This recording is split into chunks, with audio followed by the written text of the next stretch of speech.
Hey, welcome back to the Mistwood Publishing Book Club. I'm S.R. Mowry, your host, and today we're going to be covering one of the final chapters of The Veil of Stars, Chapter 26, The Heart of Ice.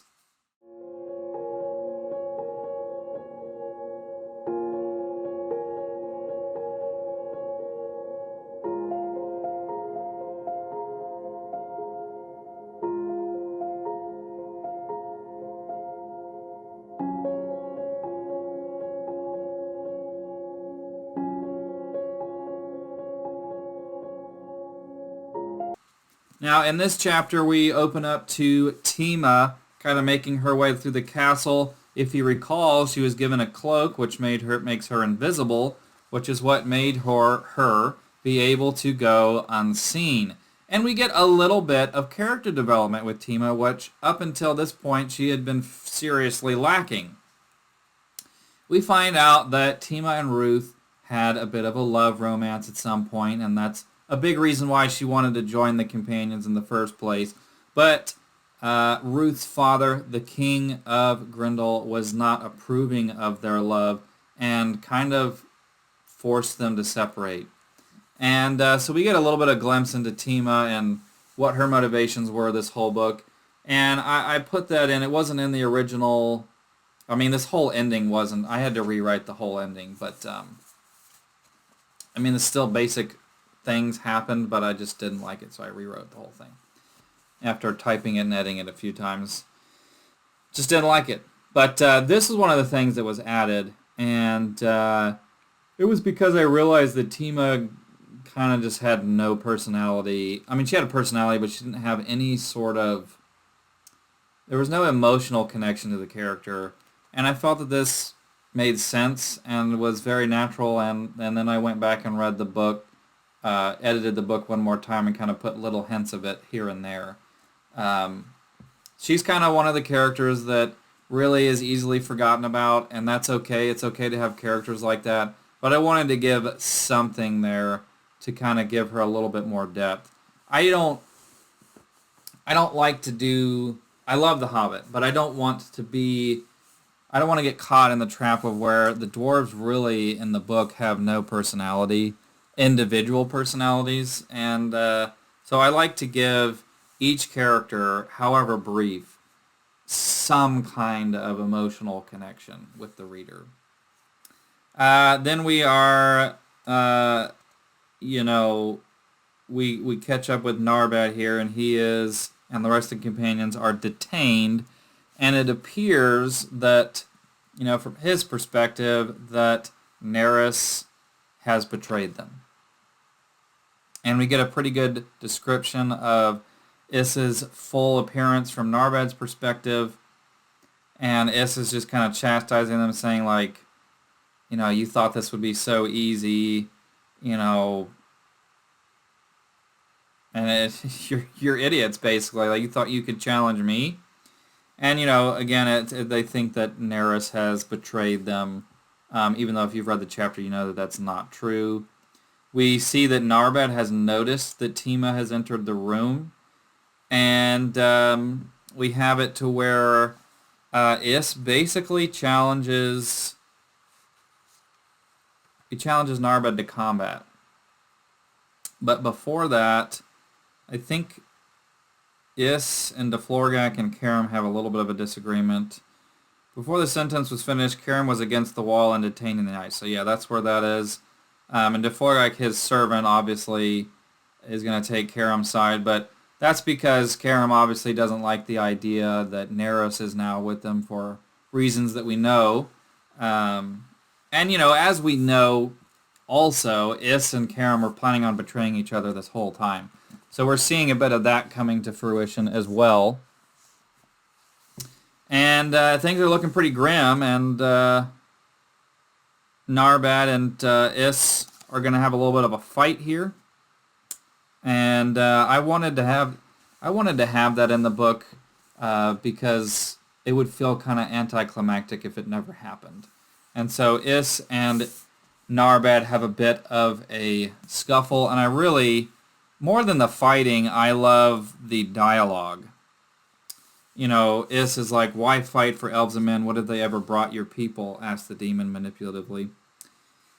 Not much that I can count as good, but then neither have your kin. It was your brother who started the Havervi, and thus the Crimson Wars, and it was your father who corrupted the empire of Neril and fueled their hatred of my people. And then this is where I love it. Is is like, did I inspire the hatred of your people? I wasn't aware.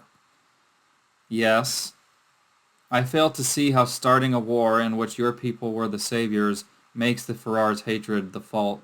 That makes the Ferrar's hatred of your kind my fault. You and your brothers planted venomous thoughts in the minds of men and elves. All evil derives from you and your kin. Does it? Is swung his sword horizontally. They're fighting. What if I told you that the Ferrar were never manipulated? Perhaps it started on its own. Maybe they came to us and planted the desire for power in our minds first. Tell me, do you think Vidar saw himself as a god before he was worshipped? Or did that come afterwards?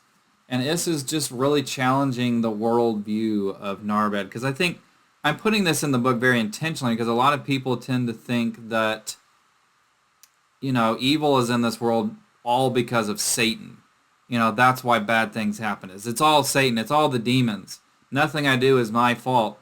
No, humans, I think Satan's job, he has a pretty easy job, because humans are pretty inclined to screw things up on their own. And so this is just kind of making a point of like, yeah, we didn't do that. You guys screwed it up yourselves. We just kind of maybe helped a little bit and benefit from it. No, Narbad the Orc, all that is violence world did not come from my father. He was already here, created by your master, Gesu. My father was just the first to figure out the secrets he kept, the lies he told.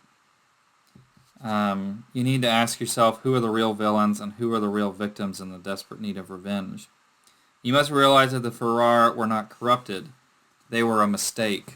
A man does not ravage an innocent woman because I whispered in his ear to do so. He does it because he is a monster. The Ferrar are all monsters. You know it, and I know it. And, Narbad between these is like saying basically, shut up. Because Narbad knows to a certain degree he's right. Satan is not is not whispering in every person that does evil's ear to do it. People make choices. They have free will. And to blame it on this evil deity is, I've always felt, quite ridiculous. So as Is puts it, I know it is easy to blame sin and injustice on a devil. I understand that, but face the truth. You've witnessed it your entire life. Man is inherently evil and deserving of only misery. A mistake dependent upon self-established rules and order. A lie. There is no need for me to prove their hate and cruelty, that they can fall. They are already fallen, irredeemable. And that's kind of the end of the part of the dialogue that I think is very important. And I'm not saying that Is is entirely right here, but he's not entirely wrong. In fact, I think he's mostly right. And Narbad's kind of having to face that. Narbad, throughout this whole book, has had a very naive way of seeing the world. And as he goes on this adventure, his eyes are kind of open to the realities of life and existence. And Is is kind of pointing out a hard truth that I think a lot of people need to hear. And so I put that conversation here for Narbad, but also because I think it's an important conversation that people should have and think about. Even if they end up disagreeing with it, because Is isn't completely right there. The hope is that people will think about these things, get people to think a little bit, because that's always good. So they fight, and it's essentially kind of a draw, because Tima kind of intervenes at the last minute, kind of sacrificing her life. So we lose our next companion. That 4 people die in this book.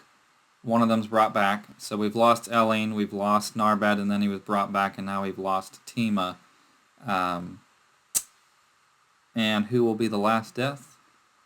You'll have to read to see. We also have another horrible maiming of a character, leaving them changed forever.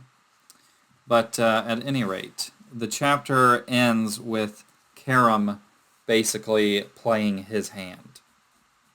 And I will catch you for next week's chapter, where we will get a conclusion to Zach and Hale's story. Peace out.